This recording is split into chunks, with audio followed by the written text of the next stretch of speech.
Hello and welcome back to my channel and another video hot for Not Too Shabby Shop.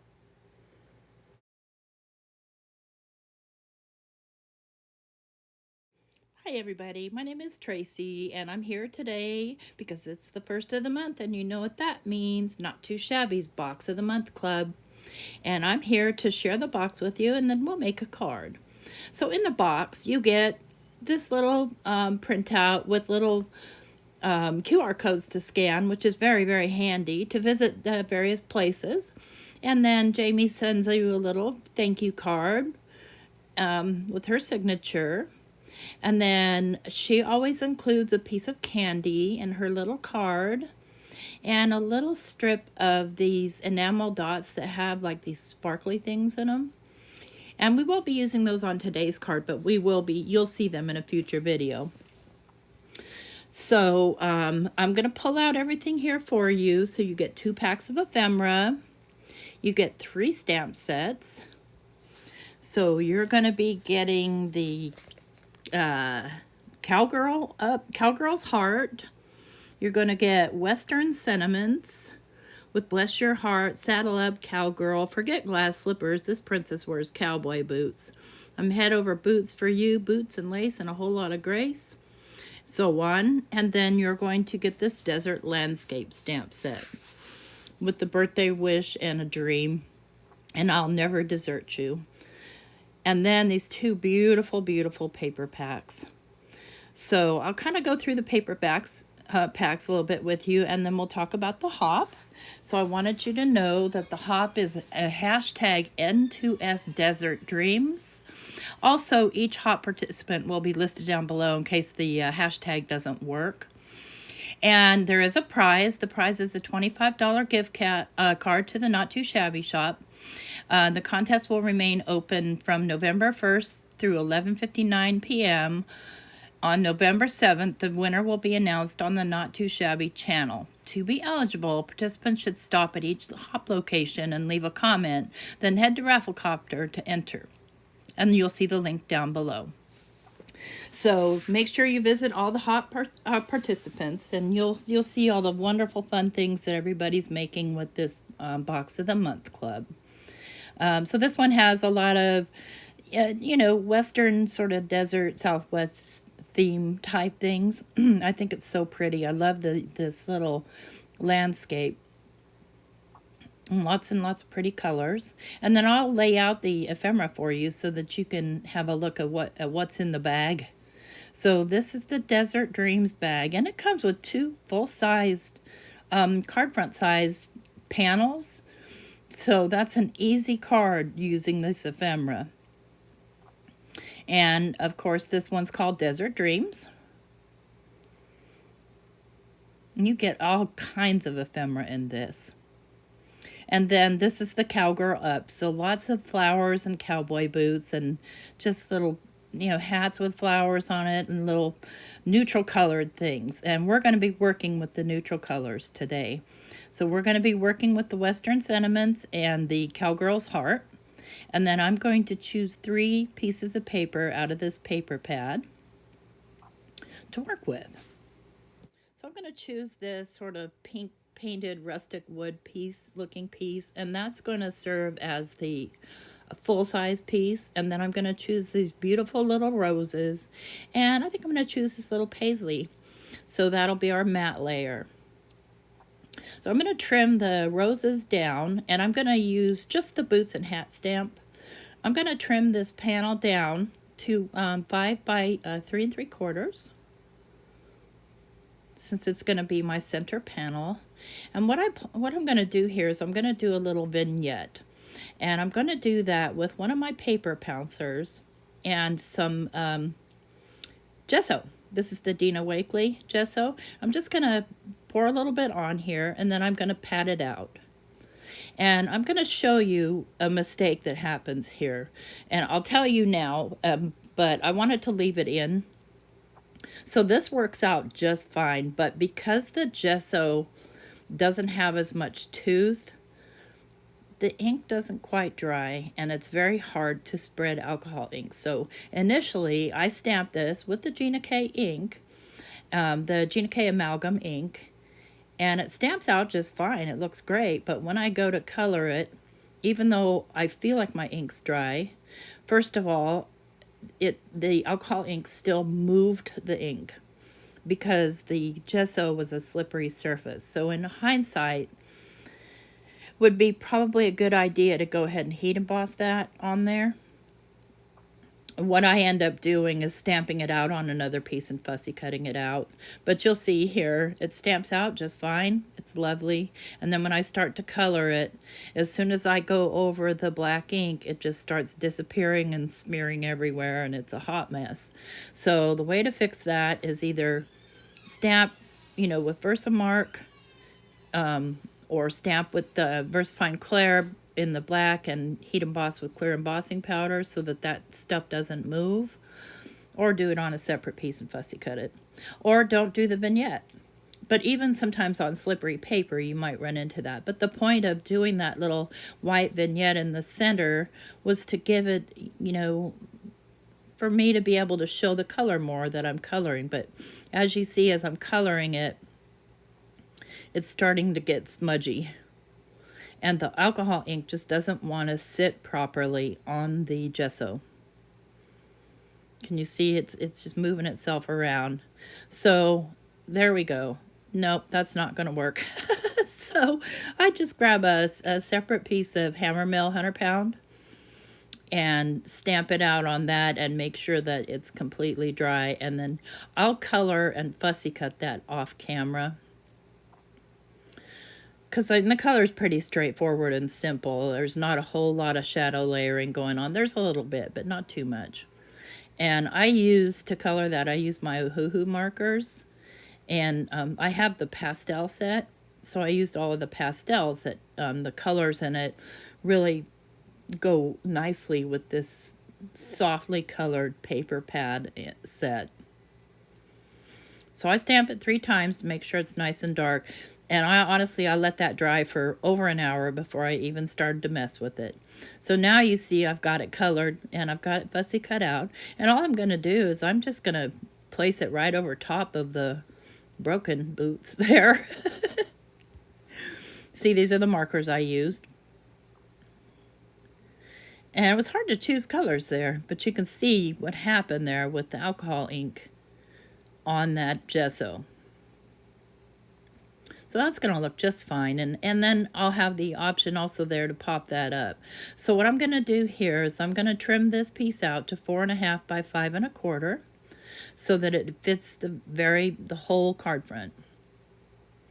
Because it's a beautiful, beautiful piece of paper. This paper is so lovely. It's one of those ones where I really don't want to use it. I just want to touch it and feel it and look at it. But hey, I'm here to show you something. So that's what I'm going to do. Against my better judgment, I'm not going to hoard this paper. Well, at least not the ones I use for my projects. But you see, I did not want to waste on that roses paper. I did not want to waste a whole nother piece of that paper. So I'm going to go ahead and edge this, as you've seen me do a million times, with the vintage photo, so that it continues to have a nice rustic look around the edges, and it doesn't have any white edges. You know what, the core of the paper is white. And I'm not doing super heavy, not a massive blending job, just lightly kind of going over it. And I'm going to glue this down to a craft card base, because I also love craft card bases, but it just goes better with the whole thing. White would be fine too. Either way, you're not going to really see it until you open up the card. But I want it to all kind of go together nicely. Oh, I hate covering that. Aren't those roses beautiful? Come on, you guys. Double me up there on paper. You get quite a bit of paper in your paper pack, so not to worry. You can use some and hoard some. All right, there we go.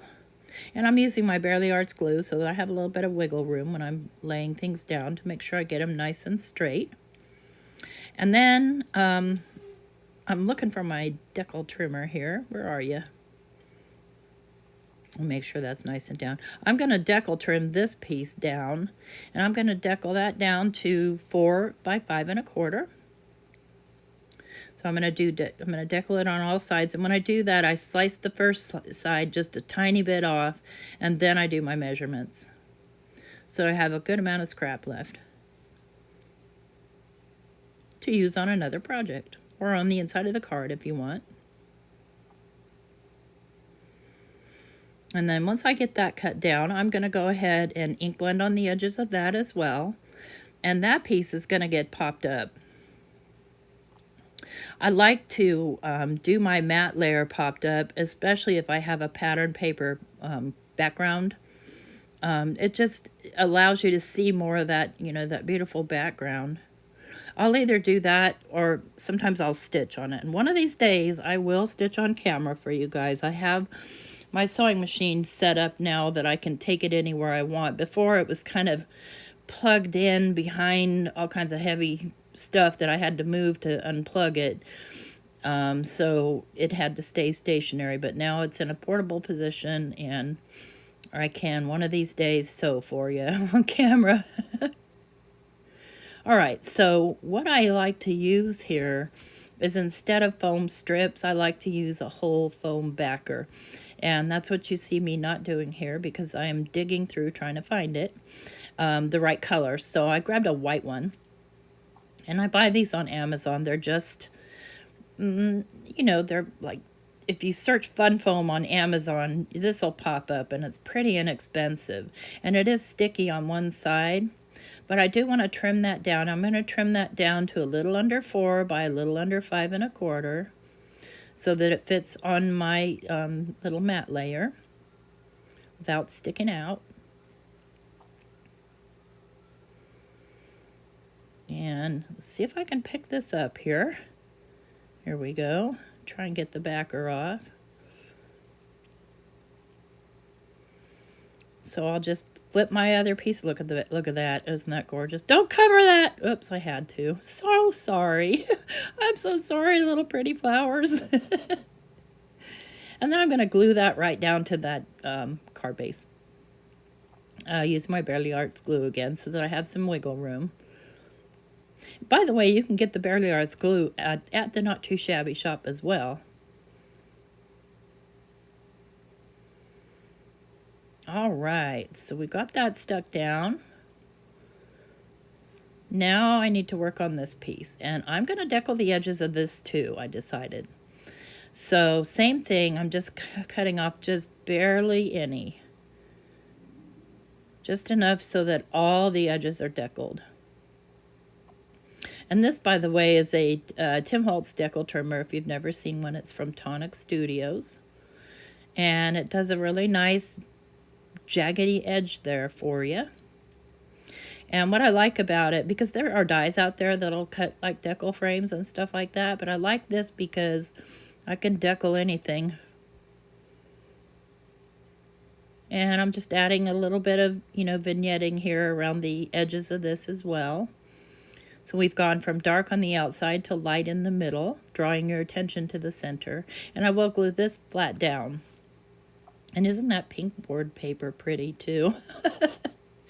I love, this is probably my favorite paper pad now. Well, we'll see what comes up next, but for now.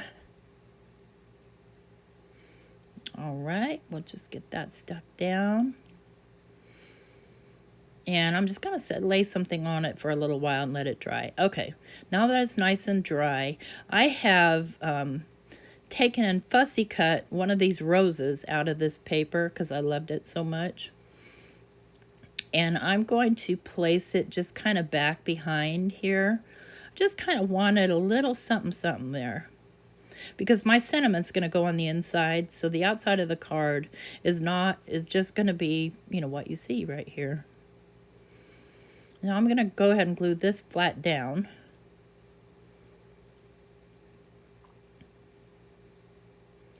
And then I'm going to pop up my boots and hat.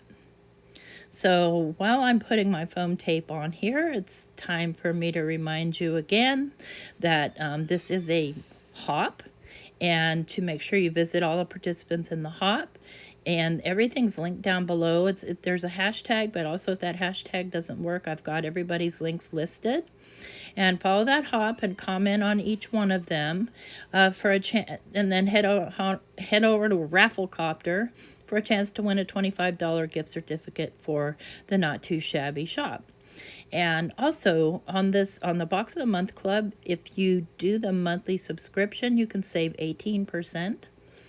So consider that savings there when you're shopping.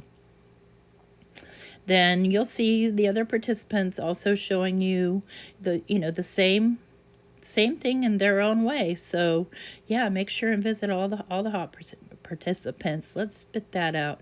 I was just telling my friend, every time I have to talk about a hop, I trip over my words. I know what I'm saying in my brain, but my mouth just doesn't want to go there. But we got it out, right?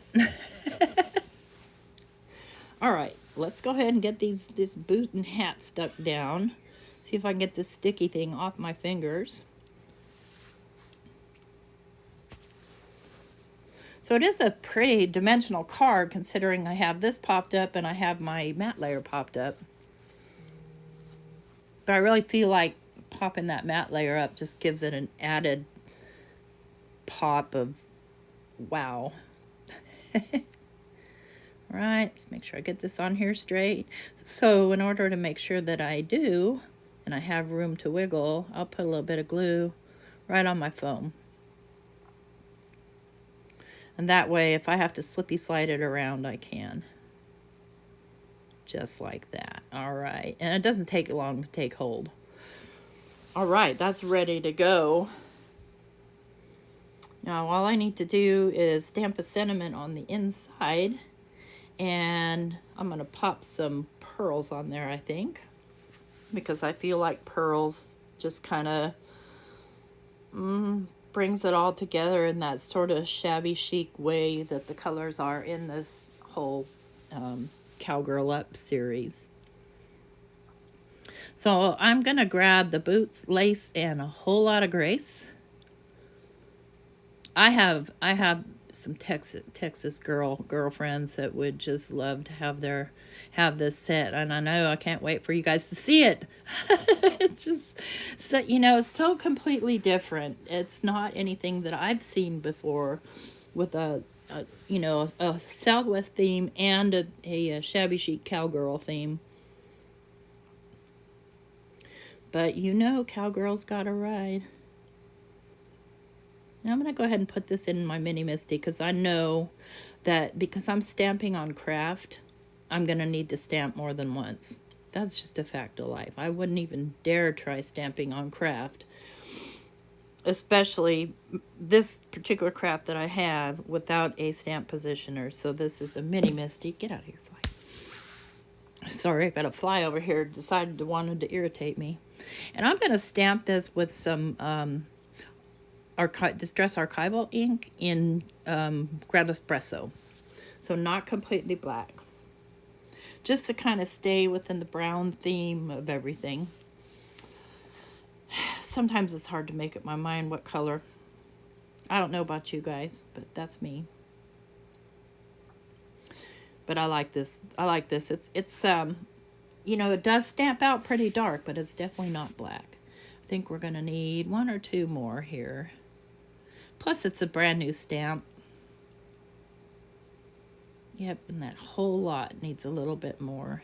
It doesn't have to be absolutely perfect, but I am a little bit picky about that. So, I'll do them over. That's just me. All right, we're ready for our little pearl embellishments, and then our card will be done. I want to let you guys know that I really appreciate your support of my channel, and appreciate you supporting the designer that I'm working for, which is the Not Too Shabby Shop. Jamie has some great stuff, and she's an awesome person, and everybody on my team is just amazing. I was just blessed to be chosen for this team, because I didn't feel like I was a very good fit, because you guys know me. I'm dirt, grunge, black, dark. I'm a dark person. But, what's happened for me is that I've gained an appreciation for stepping outside of my box and finding beauty not subtle, I couldn't do subtle to save my life, but you know, in the softer side of me. So there's my card. Thanks again for visiting my channel and hopping along with our hop. And don't forget to visit Not Too Shabby Shop. Everything's linked down below. And if you're not subscribed, consider subscribing. Thank you. Bye-bye.